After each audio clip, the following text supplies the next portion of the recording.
सोमवार को जिला लोक संपर्क एवं कष्ट निवारण समिति की बैठक लघु सचिवालय स्थित दूसरी मंजिल पर मीटिंग हॉल में आयोजित की गई। इस बैठक में कुल 16 परिवाद रखे गए, जिनमें 12 परिवादों को मौके पर ही निपटारा कर दिया गया। ग्रीवेंस कमेटी बैठक में उद्योग एवं वाणिज्य मंत्री राव नरवीर सिंह मुख्य अतिथि के रूप में पहुंचे। सबसे खास बात तो ये रही कि लंबे समय के बाद पहली बार कांग्रेस के विधायक आफ्ताब अहमद, मामन खान इंजीनियर और मोहम्मद इलियास भी इस बैठक में शामिल हुए। बैठक के बाद में 22 शिकायतों को ओपन भी सुना गया। कैबिनेट मंत्री ने कहा कि कम शिकायतें आई हैं, इतनी शिकायत तो होनी भी चाहिए। सरकार को बने अभी महज 6 महीने का समय हुआ है, अधिकतर का निपटारा कर दिया जाएगा। टोटल परिवाद 16 थे, जिसमें कुछ पहले के भी पेंडिंग थे, कुछ नए थे। तकरीबन 12 का निपटारा हुआ, 4 रह गए पेंडिंग रखे, जिसका अगली ग्रीवेंस कमेटी में उनका जवाब आ जाएगा। और बाद में जो मौके पे शिकायतें मिली वो तकरीबन 22 शिकायतें आई, जो बाद में लोग मिले उनका भी मौके पे कुछ का निपटारा और कुछ का कह दिया गया भी इनका समाधान करो। और मैं मानता हूं कि हमारी शायद 2 महीने के बाद आज ग्रीवेंस कमेटी की मीटिंग हुई होगी। कुछ कारण रहे कि हर महीने नहीं आ पाए, क्योंकि पीछे हमारे नगर निगम के चुनाव हो गए, इस वजह से लेट हो गया। और ज्यादा शिकायतें नहीं थी, छोटी आम शिकायतें। मैं मानता हूं कि लोगों में संतुष्टि है।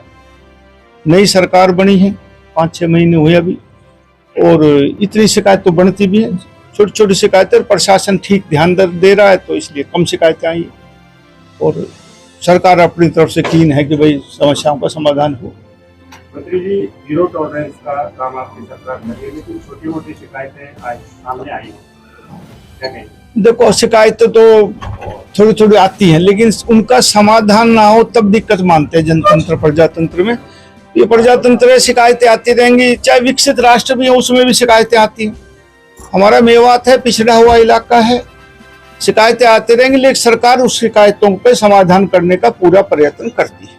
उद्योग भी महत्वपूर्ण विभाग आपके पास है जी। उसका में इंडस्ट्री की हालत बेहतर नहीं है और बहुत सारी इंडस्ट्री की यहाँ नहीं, रोज का में इंडस्ट्रियल टाउनशिप हमारी IMT सोना के नाम से है, और वहाँ कई फैक्ट्रियां बन रही है। निकट भविष्य में वहाँ ये काम कंप्लीट हो जाएगा, जो हमारे इंफ्रास्ट्रक्चर का है, और उम्मीद करते हैं कि बहुत से लोग यहाँ आएंगे। इंडस्ट्रीज लोगों को थोड़ी सी है कि पीछे सी जिन जमींदारों ने अपनी जमीन दी थी, समझौते भी कर लिए, सरकार ने 2-2 बार मुआवजा भी दे लिया, उसके बाद भी धरना प्रदर्शन कर रहे थे, तो थोड़ा सा जो इमेज आती है वो खराब जाती है, इसलिए व्यापारी आदमी आने से डरता था।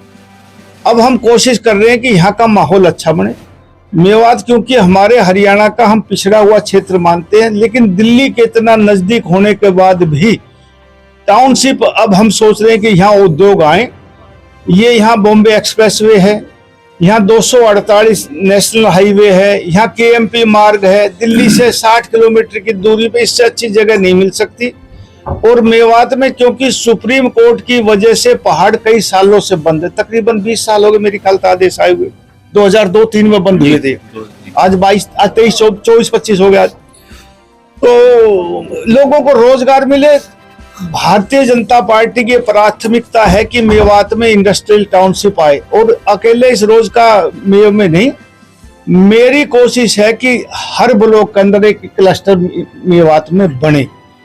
कोशिश है, कितनी कामयाब होते हैं समय बचाएगा, लेकिन दिल से कोशिश करेगी भाजपा कि मेवात में औद्योगिक टाउनशिप आए। किसानों को लेकर आपने जिक्र किया, किसानों को रास्ता भी खुला है? नहीं, किसानों को हम मुआवजा दे चुके, और कोई उनकी वैसी मांग होगी तो देखेंगे, लेकिन ये नहीं कि मुआवजा देने के बाद, एफिडेविट देने के बाद भी वो धरना प्रदर्शन करे, वो गलत तरीका है। इस तरह से हरियाणा में कहीं भी हम जमीन ले नहीं पाएंगे। 2-2 बार दूसरी बार भी मुआवजा दे दिया, उनसे एफिडेविट ले लिया, उसके बाद भी यदि कोई गलत करता तो सरकार उस बात को बर्दाश्त नहीं करेगी। मंत्री जी, शिकायतें भी आई हैं, आपने बेसिक जो रेवेन्यू रिसोर्सेज है, जैसा कि यहाँ बताया गया है कि यहाँ वाटर लॉगिंग की सबसे ज्यादा समस्या है। जी। पंजाब मंडल में भी